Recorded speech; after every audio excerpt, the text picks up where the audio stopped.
Alright. Hello everyone, my name is PauLInstaMyooin, and we're back for another edition of Pokemon Y Shiny Hunting. So this will be episode 530, and I'm going to be shiny hunting for Tirtouga. So anyways, when I finally do find this shiny Tirtouga, it's like a minty type color, so I decided with the simple name, instead of in the beginning of the name, I decided with Min, so it's Mintuga, so it's like, sounds like mint, but it's also Tuga as well, so Mintuga. Pretty simple, pretty sweet nickname. But anyways, the topic for this episode is by me. It is about Minecraft, and it's pretty much what are your favorite mods for Minecraft? If you have any favorite mods, you can easily just, play Minecraft without mods, but mods, oh man, if you never had mods before on there, they are amazing. So pretty much the mods I like to rock out with for now. I'm probably going to have more in the future. But for now, I'm working on just for 1.7.10, the Naruto mod, Sekawa's Naruto mod, to be specific. And then the Bleach mod for Little Bread Loaf, I think that's what his name is, him or her. I don't really know their gender, but whatever. Their name is Little Bread Loaf. But anyways, yeah, their mods for those are like amazing. 1.7.10. And then of course I want the crafting guide just to be able to have easy crafting recipes. Um, what else?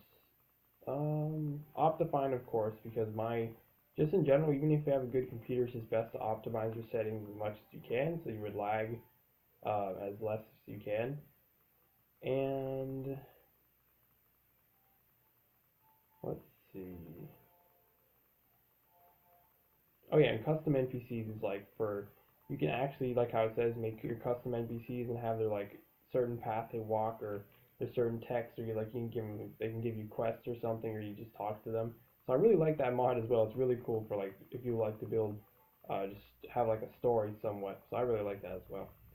And then for whatever the latest version of Dragon Block C mod, um, I like that as well. Mainly, just on its own, of course, but plus like the mods like Optifine, Craft Guide, and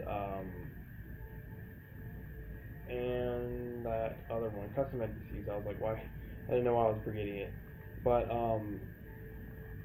yeah. So, anyways, um, yeah, I mainly like the mods that you automatically have like your own powers, and you don't have to really do much to get them. Like obviously in the Bleach mod, you have to like get the certain set. Depends on if you're a Quincy or a Shinigami.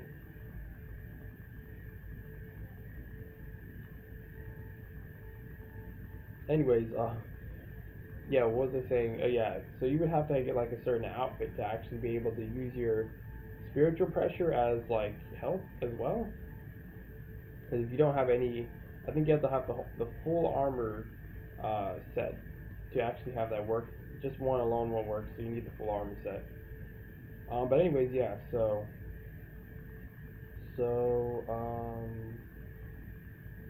yeah.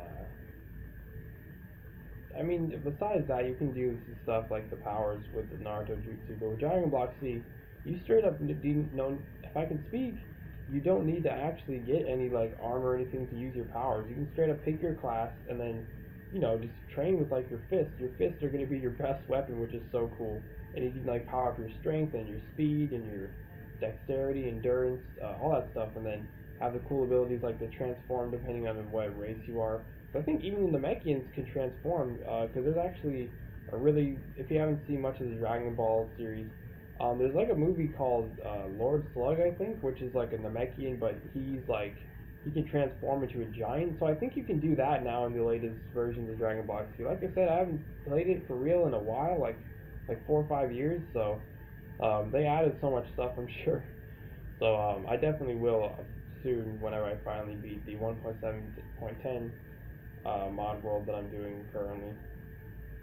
But anyways, yeah, so those are my favorite mods. I'll eventually do research after I finish those two to see if there's any other good ones like that, to where it's like you already have the energy stuff.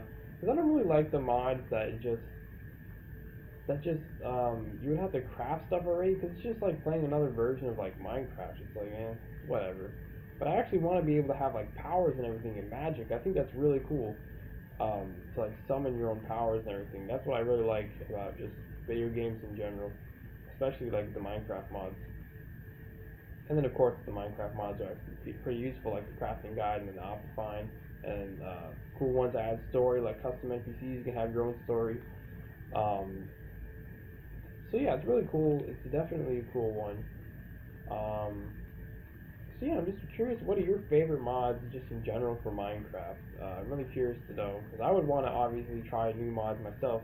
I'll do a bunch of research on that one day, but obviously I got lots of other work to do in the meantime, so I don't really have that much free time, but hey, it's whenever it happens, it happens. But anyway, like I was saying in the last episode, I was just saying how you would cook spaghetti squash.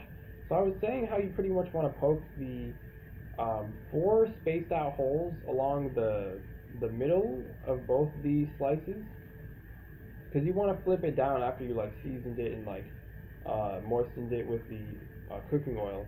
So you want to put it down on the, you want like a long black cooking tray as well, so it's like good for the seeds and the squash slices. So they're huge, like I said. So it's gonna be, you have to be pretty strong to actually cut it and then hold it and everything like that, and like get it really in there. Um, so yeah. Anyways, so um, yeah. But anyways, you then once you do that, once you poke the holes in, just to like have it more like releasing steam, because the only, that's where it's only gonna be. You're not gonna want it to be deep holes, like I said. You want it to be like a decent jab in there. But it's obviously tough, so you're gonna have to be pretty strong, like I said, to actually get it in there. But anyways, then you put it in the oven after the oven's already been, prepared for set to 400 degrees. Um, then you would wait for an hour total, and then after the hour is done, well, you want to have a fork out as well, just to be prepared for the instant that you take it out and everything, and then flip it over. You wait for it to cool off, because obviously it's pretty steamy. You can hear it like steaming like heavily when, um, like a pot kettle pretty much, when you flip them over and have like the parts where you like season and everything, and you flip those over, and those are all soft. And how spaghetti squash is actually made, this is the coolest part. Like, it's like arts and crafts, but also you can eat it. Like, that's why I see why people love cooking so much, because it can be such an art cooking. It really can, especially the spaghetti squash. So pretty much, whenever it's finally cooled out and everything, not like sounding like it's steaming, and then there's not like any physical uh, smoke that you can see coming off of it. Pretty much, then you use the fork to like carve spaghetti. Like, you keep doing that until you hit the bare shell, because you can hit all of those soft parts, except for like the outside shell. Obviously, you throw that away afterwards. But it's so cool, because it's like a bread. It's like a butter bowl, not a butter bowl, a bread bowl, because you use like the food as well as like a container, but then you eat like the insides of it. You can also do that the same with like watermelon. Um, but yeah, it's so cool. It is like such a cool one, because it's like you're designing hair or something, but it tastes so good. And then the seeds as well that get baked, it's like a all around. It smells like and tastes like a bit of honey, even though you didn't really put any honey in it. So it's really weird when you heat some certain things. Like, it really transforms the food. It's really insane. But yeah, I really enjoyed that. 'Cause like I said, haven't cooked in years, and that was so fun. So I still got it. I still got the skills. So as long as I put my mind to something, apparently I can do it. Cause also I even, I'm pretty good now with the three Arabic words. So hello means marhaba, and then if you're saying how's life to a female, it's kayf hayatik, and then if you're saying how's life to a male, it's kayf hayatek. And so it's like tick for female and tech for male. That's why it's like the difference. And then goodbye is malasalam. So yeah, pretty good, right? It only took a day, so tomorrow I should definitely have it definitely mastered. So I'm really excited to tell that to my Arabic fan, because his name is still hard to remember. Even though I've like been like texting him a lot and stuff like that, 'cause he's a really cool guy. Like, obviously I proved that like on stream that he was pretty awesome, that I was enjoying talking to him. But just in general, he's a really cool guy. But anyways, yeah, so yeah, but anyways, yeah, I'm really excited to like actually greet him and stuff like that, and like ask him how's life. Because obviously, since he's a he, I would say Kefaya Tech, not Tick, because he's not a female. So if it was towards a female, it'd be Tick. But if male, then you say Tech. So it's really interesting. That was the most interesting thing about learning this whole language, from Arabic language, because that whole thing, depending on if you're talking to a male or female, the ending would be different, even if it's just a tiny bit, which is really interesting. Because you really gotta make sure to care about that stuff. Because if you screw up, then it might really offend, the person who's not that gender. Because then they would assume, they think you're assuming gender, and then the whole assume gender meme. Oh God. Sure, if y'all haven't seen that, just shameless plug, go check that out because that's one of the memes and just art I made back then when my arthritis wasn't as bad as it is now.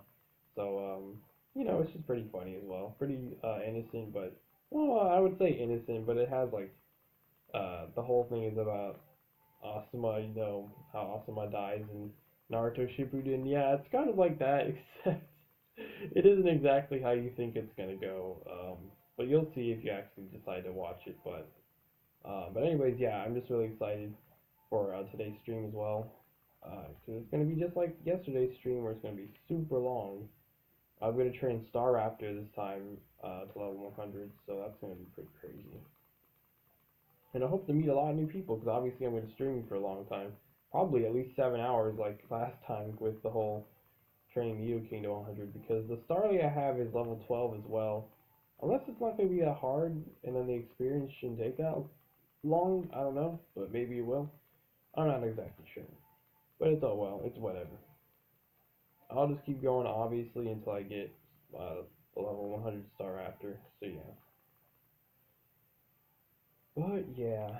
So anyways, if I think of anything else to talk about, I'll make sure to do that. Um, Also, yeah, the whole 6 hours thing. Yeah, yesterday after I got done streaming and everything, for the rest of the day, I didn't really feel like I was completely drained because I would know if I would didn't get enough sleep on that day. I would feel like I'm all sluggish and stuff. But I'm actually, even though I got 6 hours last night as well, I'm completely feeling fine. So Merrick was right. Definitely, you don't really need 8 hours. That's just a choice you want to make. You at least can just have 6 hours if you want to do more stuff in the day. So I think that's really cool.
I'll be checking this last Tirtouga, and we'll see if it's shiny. If not, then I'll end off with the part. Alright, I'll be ending off episode 530.